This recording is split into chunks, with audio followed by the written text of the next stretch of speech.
Guys, good morning at isang mapagpalang araw sa ating lahat. Welcome back to my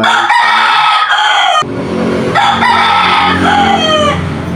Okay guys, ipapakita ko po sa inyo itong ating bagong automatic oil regulator assembly with oil tank.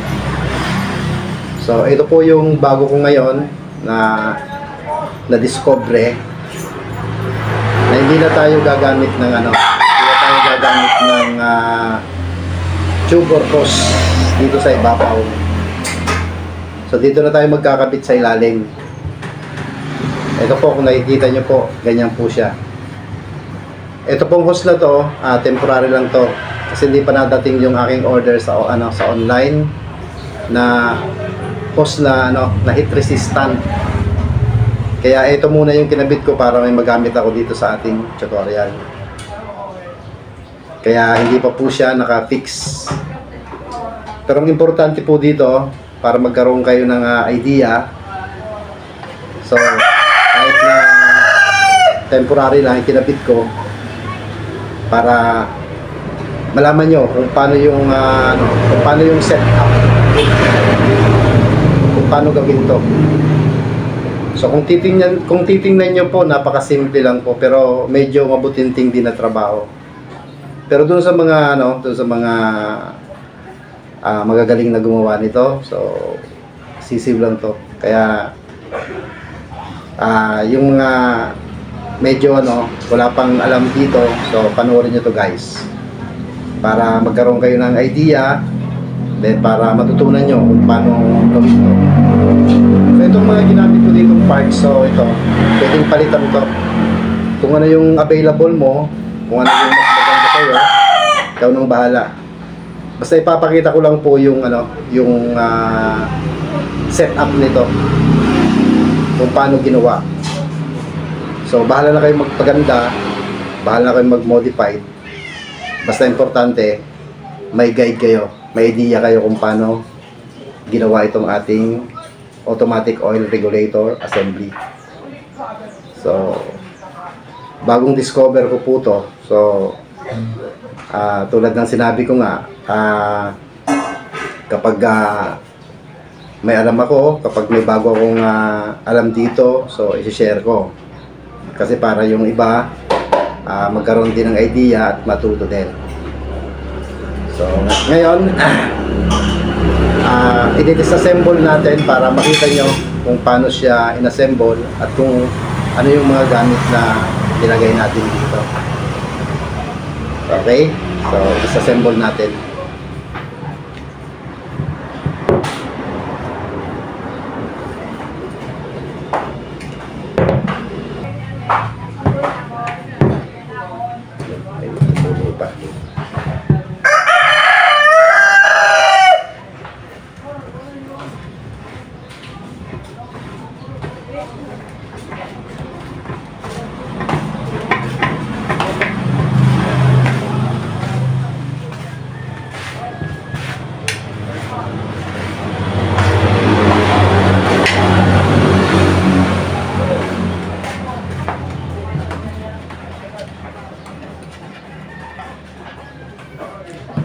Ito po guys, ito yung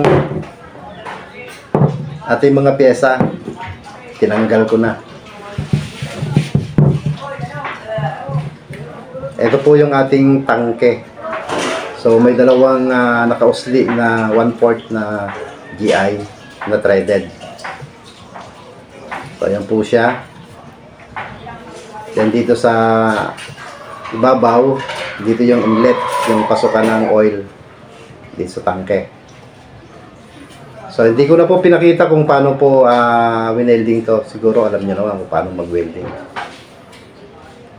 So nagbutas po ako ng ganito kalaki. May mga sizes po ito eh. So binutasan ko ng hanggang dito sa sa pinakamalaki para magkasya yung ating tube nakapasok sa butas.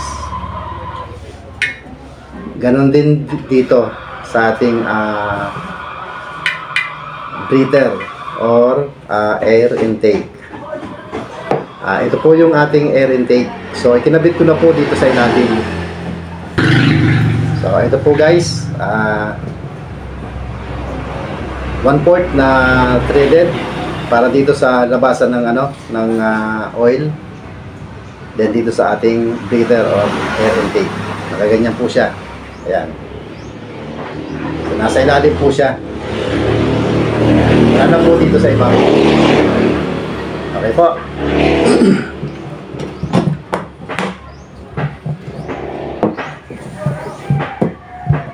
Then kailangan natin ng elbow na 1/4 para dito.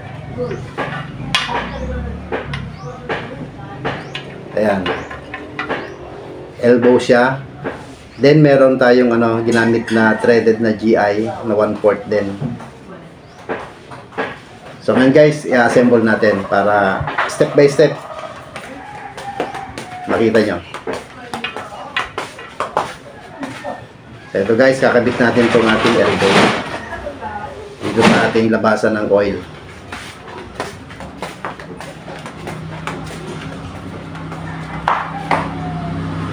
So ayan po guys, so hindi ko na po ito tinanggal. So siguro alam nyo naman kung paano ito ikabit. Ganon din dito, hindi ko na rin tinanggal kasi medyo masikip na siya. So, alam nyo naman siguro. So, ngayon kakabit natin itong ball valve. Dapat nga pala, meron kayong ball valve.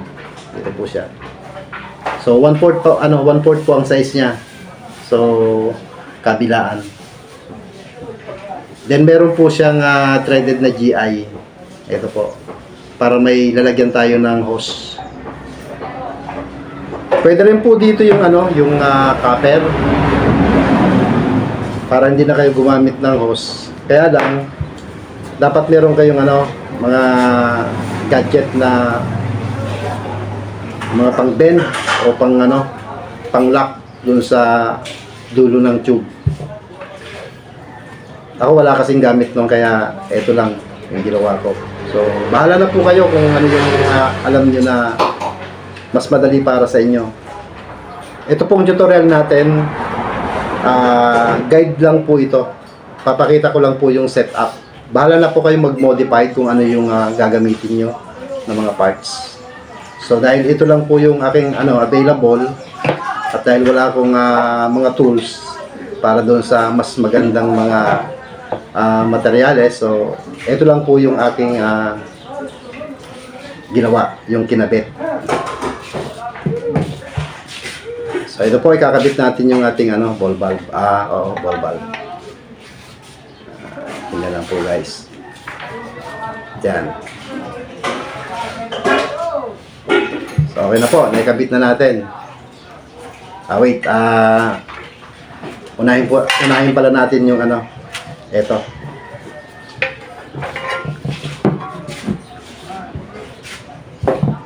Ito guys, yung dinadaanan doon ng langis papunta sa chamber. Ito po. Ang size po nito, itong nasa gitna na to is 1/2 na threaded both side. Ngayon, nilagyan ko ng coupling. Nagtapas ako doon sa sa coupling ng mga half centimeter lang. Yan, nagtabas ako doon, then nilagay ko dito sa top para meron pong thread siya. Ito po yung pinapasukan ng breather niya, yung air intake. Yan po. Diyan po tayo nagle-level ng oil para ma-regulate yung pumapasok doon sa chamber. So ito po yung nagre-regulate. Nakaganyan po siya. Yan, nakaganyan po siya. So paano ba? Nakaganyan.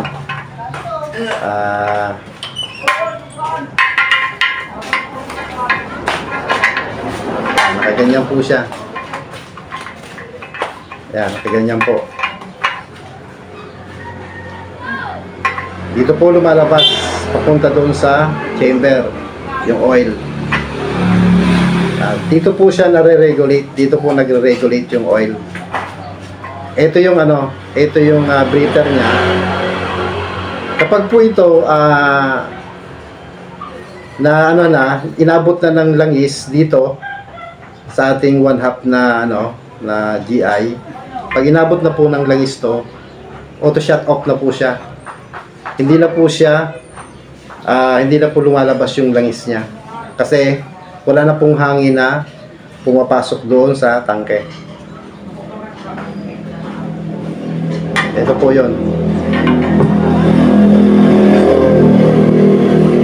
Ang function po ng ating langis at itong ating mechanism, based on my own knowledge,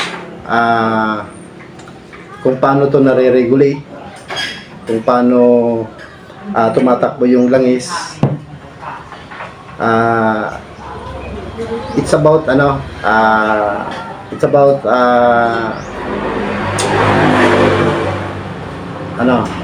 gravitational force. Yan.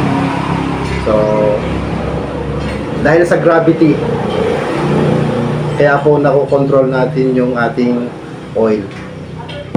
Kasi kung mahina yung gravity, so ibig sabihin walang pumapasok na hangin dito, hindi babagsak yung oil. Ngayon, kapag nahanginan siya, kapag may nakakapasok na hangin, nagkakaroon po ng force yung gravity para i-push siya pababa. So then, pag natakpan na naman yung hangin na kanyang dinadaanan, automatic shut off siya. Doon na magpapunction yung tinatawag natin na gravitational force. Nawawala po siya, nawawalan po siya ng kumbaga, mahina yung gravity niya para i-push niya yung oil pababa. So yun po ang pagkakaintindi ko. So doon sa magaling sa science, magaling sa bahala na po kayo mag-analyze kung ano yung pinaka the best na pagpapaliwanag doon. So basta yun lang po yung aking alam. So okay po. Doon po sa mga scientists, if I'm wrong, correct me. Di ba po? Para at least so makorek natin kung anong mali, then may tama natin. Kasi itong ating tutorial para sa lahat po to. Okay?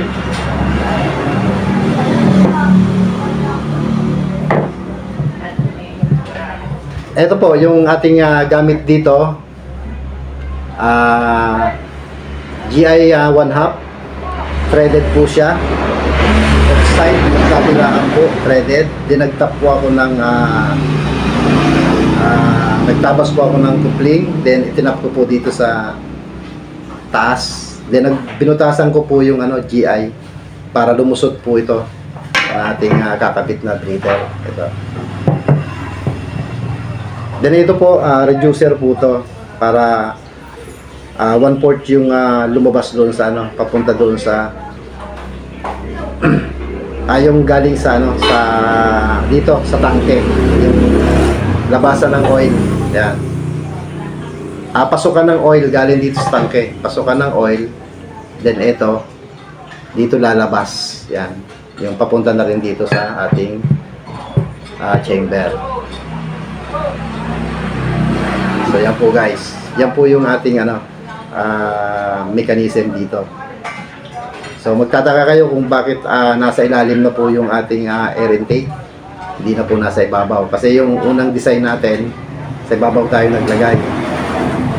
So nung pinag-aralan ko ng mabuti, sabi ko, mas maganda pala kung sa ilalim ko ilalagay. Kasi po, para mas, kumbaga, malinis tingnan siya. So maganda tingnan. Wala pong nakausli na tube o kaya hose. Yan po guys. So ito naman, ito po, papaliwanag po sa inyo to. Itong air intake na to. Ano po siya? Yung haba po niya, ito, yung haba po niya, so sagad po siya hanggang dito sa dulo.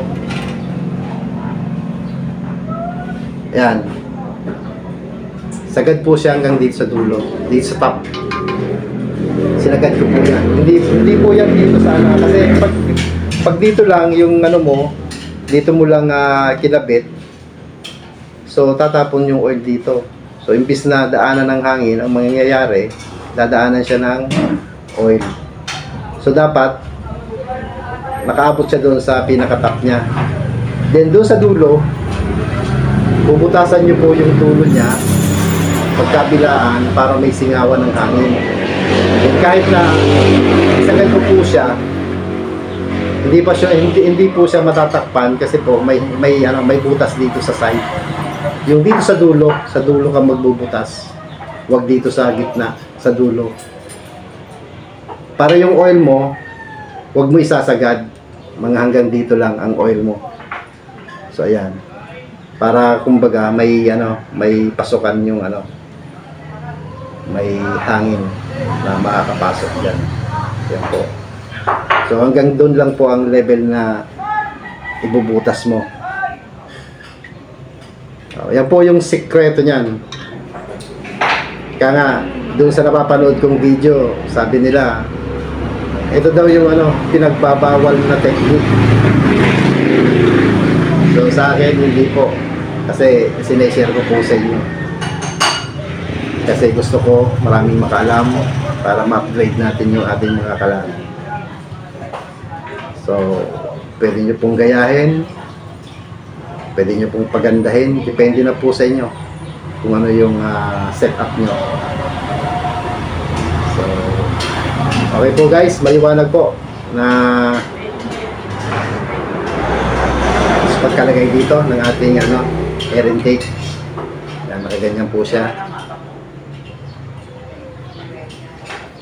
So madali lang po yon. So bahala na kayo mag-estimate kung paano nyo kung saan kayo magbubutas dito. Depende po sa ilalagay nyo ganito.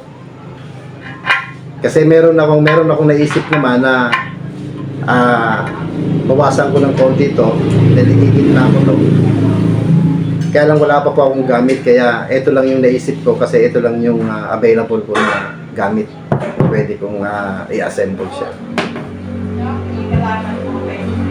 So ito po guys, naipaliwanag ko na po ba ito? Ito yung controller natin. GI na 1/2, then nagtap ako ng 1/4 na coupling, then GI na elbow, then reducer, ito reducer 1/2, 1/4, then 1/2 na elbow, then threaded na GI para maidugtong mo po ito. Ayan, para maidugtong mo po siya. Then, gagamit din kayo ng reducer, 1/2, 1/4 para dito sa ating passage ng oil. So, dati ang ginagamit kong passage ng oil is 1/2. Kaya lang masyadong malaki. So, ginawa ko na lang na 1/4. Kung anong laki ng 1/4 na to, ganun din po yung butas niya dito sa chamber. So, ito po guys. So, ito po yan. Reducer, then 1/4 na GI, then elbow 1/2. Ito yung ating regulator 1/2 din, reducer, then elbow. So yan po yung ating gamit. Ngayon kung gusto nyo tulad nga sinabi ko, kung gusto nyo i-update, gusto nyo i-modify, so bahala na po kayo. Basta ito ang pinaka-importante. Ito yon. So siguro nagkaroon na kayo ng idea. So hindi na kayo mahihirapan na mag-isip. Dahil ito makapakinabangan nyo po doon sa gusto lang, sa gustong gumawa. Kasi meron namang yung ayaw nilang mag-upgrade, yung kung ano na lang yung okay lang yun. Kasi ito naman kasi yung mga tao, yung mga gumagamit, hindi pare-parang isip. Yung gusto nila, yung natural lang. So okay na yun, solve na sila doon. Doon naman sa gustong medyo, kung titingnan nila parang high-tech, pwede yung gayahin to. So kayo na po ang bahala. Basta ako po, sinishare ko po kung ano yung alam ko para may share ko din sa inyo, sa iba. So ayun, assemble na natin. Pwede po, assemble na natin. So, madali lang po ito. Ayan.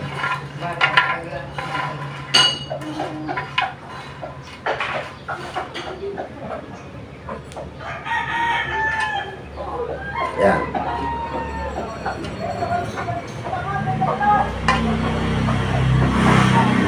So, ayan po. Assemble na natin. Ito yung ano. Ito yung papunta sa chamber. Ayan. Ito naman yung daanan ng langis papunta dito sa ating regulator. Dahil wala pa, hindi pa dumarating yung aking order na hose na rubberized, ito muna ang gagamitin natin. Kasi mas gusto ko yung rubberized kasi pag ginano mo siya, pag liniko mo siya, hindi siya nababali. Di tulad nito, matigas. Kaya pag ginanyan mo, na ano siya, nayuyupit siya. Yung hose na rubberized, maganda yun. Magandang i-curve yun. Pero dahil wala pa tayo, ito muna ikakabit natin. Ito po guys.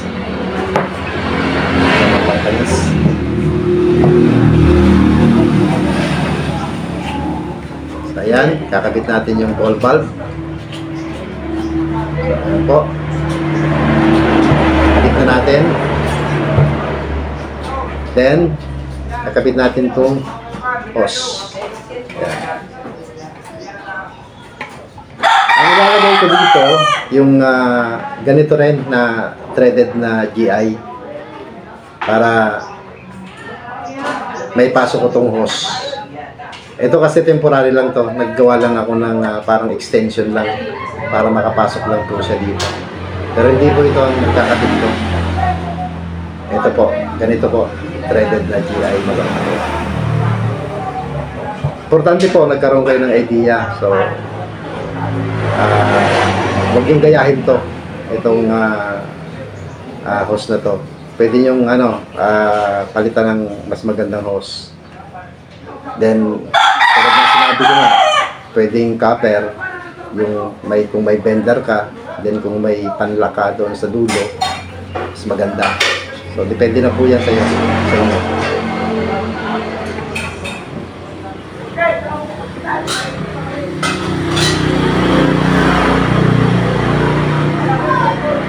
Medyo mahirap ipasok kasi medyo masikip talaga siya eh. So, hindi ko na po isasagad. So, alam naman niya yan eh, di ba? So, ayan po. Then, so okay na po, no? Assemble na natin. So, ikakabit na natin dito. Ito, ang kasama nito, itong 1/4 na to na GI, then ito na reducer. So, hindi ko matanggal na kasi medyo matigas na. Kaya dito na lang ako dito ko na lang tinanggal instead na dito.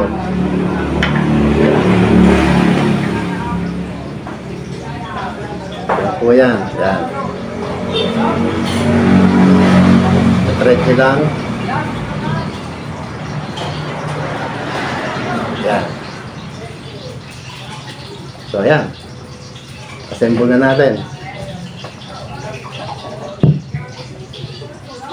So, okay na. Oh. May kala na tayo. Problema na lang. Frame. Stand. Para pwede na nating gamitin. So, ipapakita ko yung blower. kung paano yung setup ng blower. Kukunin ko lang. Ito yung blower natin.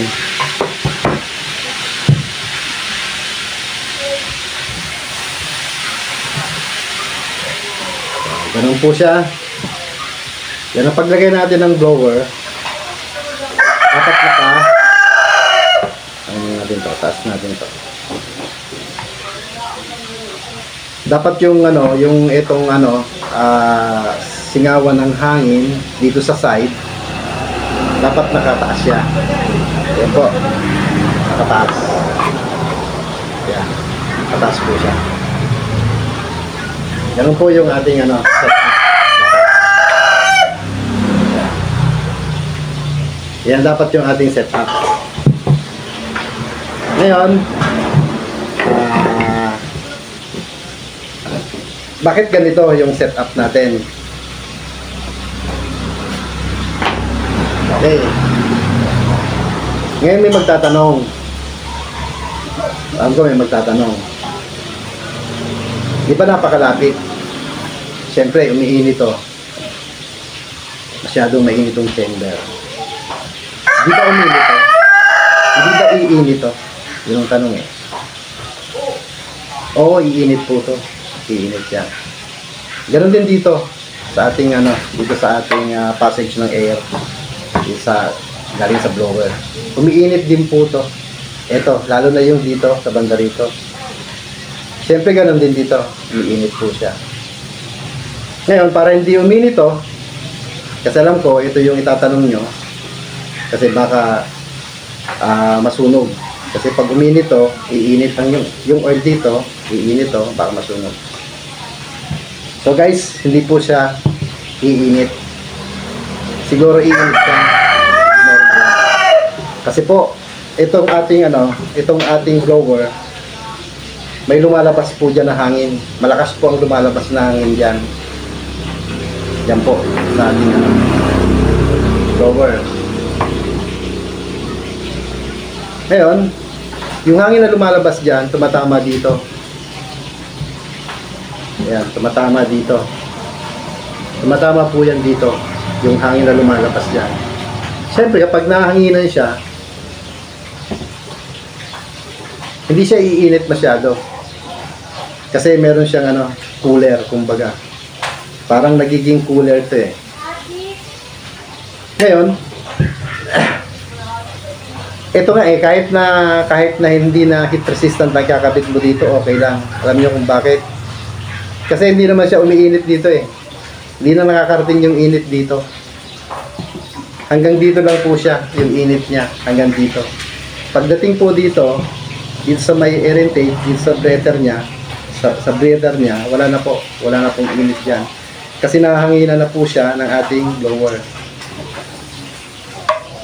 Basta ganyan po ang setup natin. Yung nakataas siya. Para hindi sayang yung nilalabas niyang hangin. So, di ba? May purpose siya. So, hindi na sayang yung energy niya. Kasi, napapakinabangan natin. Nagiging cooler siya. Kung napapansin nyo, di ba?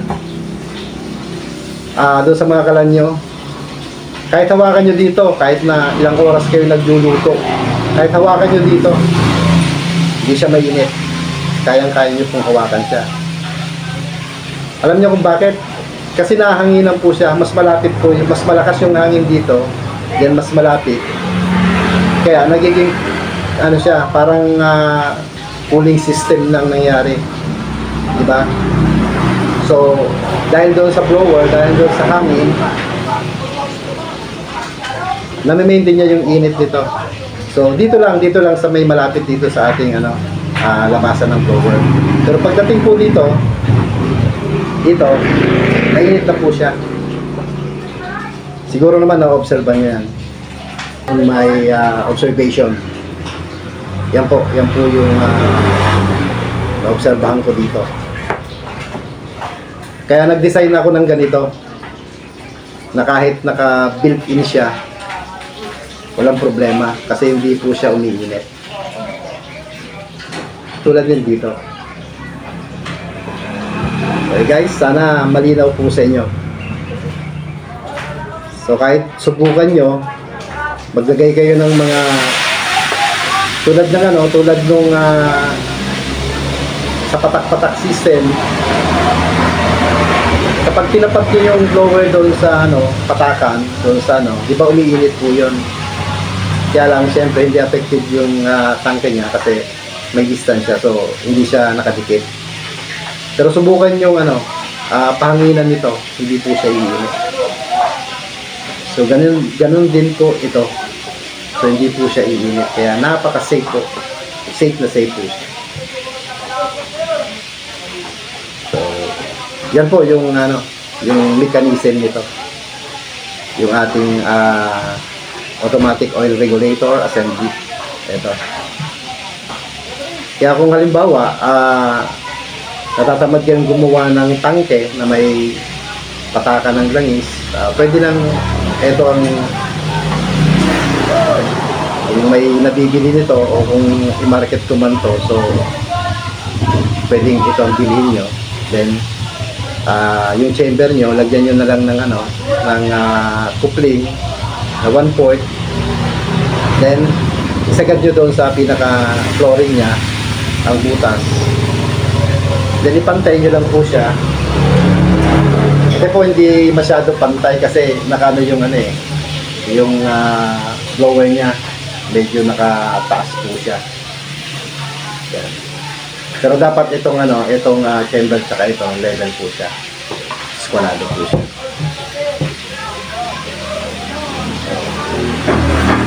Ito po guys yung ating bagong discovery ngayon. So sana nagkaroon kayo ng idea.